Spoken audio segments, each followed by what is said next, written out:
This is Dave with XMD. I'm here with Payale, Royale. How are you gentlemen doing today? Doing excellent. It's a good day. Washington is a dangerous place for me to be, but I like it. Now, why would it be a dangerous place? The girls. Yes, we do have some of the most gorgeous women, I'd say, in the Northwest. Yeah. I just went down the catering line. I'm like, oh my goodness, I can't cook myself food right now. So what's it like being on a tour, man, like this big? I enjoy it. I enjoy being a part of a festival atmosphere. It's really cool. I'm a little bummed it's over. Yeah, we're sad it's over. We got one day left, and we're good friends with all of the guys in the band from Crown the Empire and different people we've toured with, like Icy Stars and Ghost Town. And we're all the exact same kids doing the same thing, you know. So yeah, it's been a really fun tour. It's like a giant summer camp with all your friends. It's awesome. With so many genres here today, did you guys see bands that you thought you would never see and tour with? Yeah, definitely. There's a few, like the Main. I remember I listened to them when I was in like 4th or 5th grade, only because like a cute girl was listening to them, and like I never liked their band or anything, but like it's funny touring with bands that like I was 8 and like was familiar with. Like Good Charlotte. Like that was so cool to see them on the tour. But we play straight up rock and roll, so we're definitely one of those genres that is a part of this mass thing.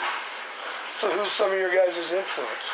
The Rolling Stones, the Velvet Underground, the 13th Floor Elevators, the Faces, Rod Stewart, Pink Floyd, Sid Barrett. Only the first album. Only the first album, huh? What's your guys' plans after Warped Tour? We're going on. We have 2 tours that are booked right now. The first one is with a band called Islander, and that starts off of Victory Records. Yeah, and that starts September, and that's an East Coast tour. Dates will be announced for that in a couple of days. And then we're doing a tour with our friends, Metro Station. Yeah, and that starts in October. So, but our kind of plan, we just released our debut album, Boom Boom Room, Side A, and it's just straight up rock and roll, hitting out punk and blues. How's the response been? It's been really good. I did all the artwork like for the album, and it comes with 15 handwritten lyrics. And, so I don't know, we took it back to the roots of how bands would do vinyls.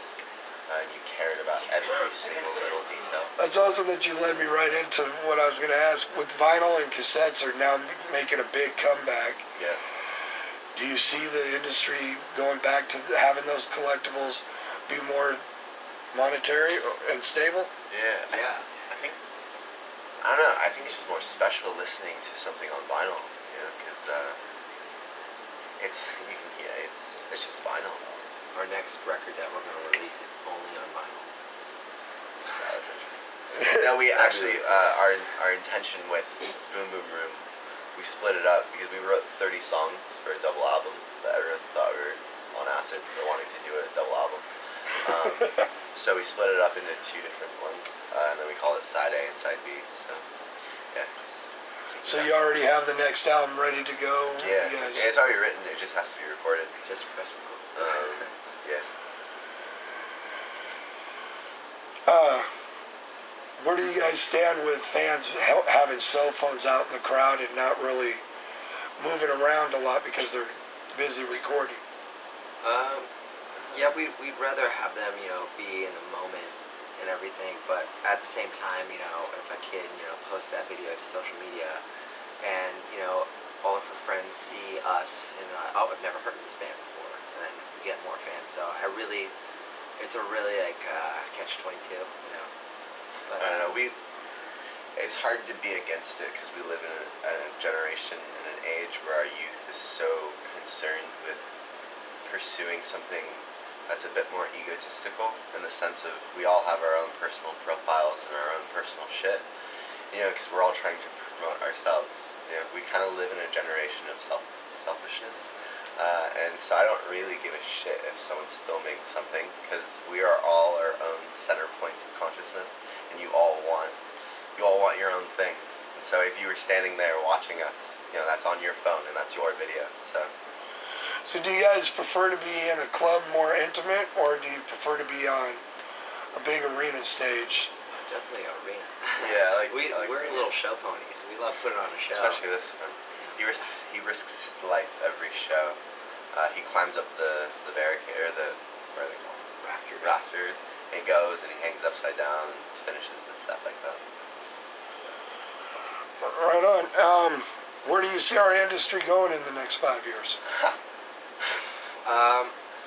It's going downhill, but we're trying to get the last little rattle out of it, because music has just become a point where no one is paying for it anymore, and that's really hard for musicians, because it's great that kids are like Googling your album, and Spotify put us out of business really quick. Yeah. No, I think as for music and art, I think we're full fucked. That's why a company like Vans, they made shoes. Smart. Everyone needs shoes. Because being a band nowadays, it's like it's novelty. You're more of a t-shirt company than because that's your only main source of revenue now is t-shirts. And despite that, we've dedicated our lives to the pursuit of the best music and the best art that we could ever create. We're practically killing ourselves to create something that people will download for free, but that's not what I really care about. What I care about is when we're gone and the next generation comes.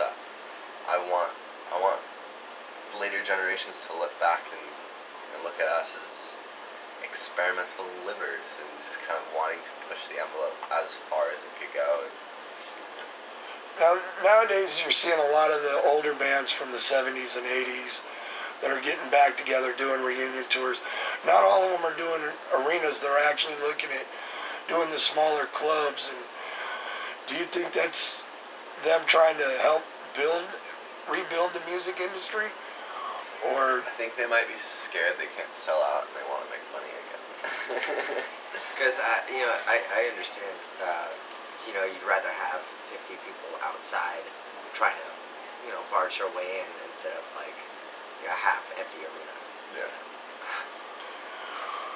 And the final one, which is pretty much the taboo. Who are you guys going for in the presidential election? I'm moving to Canada. I'm dead serious. I actually am. No, technically we don't exist as human beings. We don't have anything that could tie us to anywhere, any time. Yeah, I went to the bank for the first time, trying to get my first debit card, and they're like, how have you survived?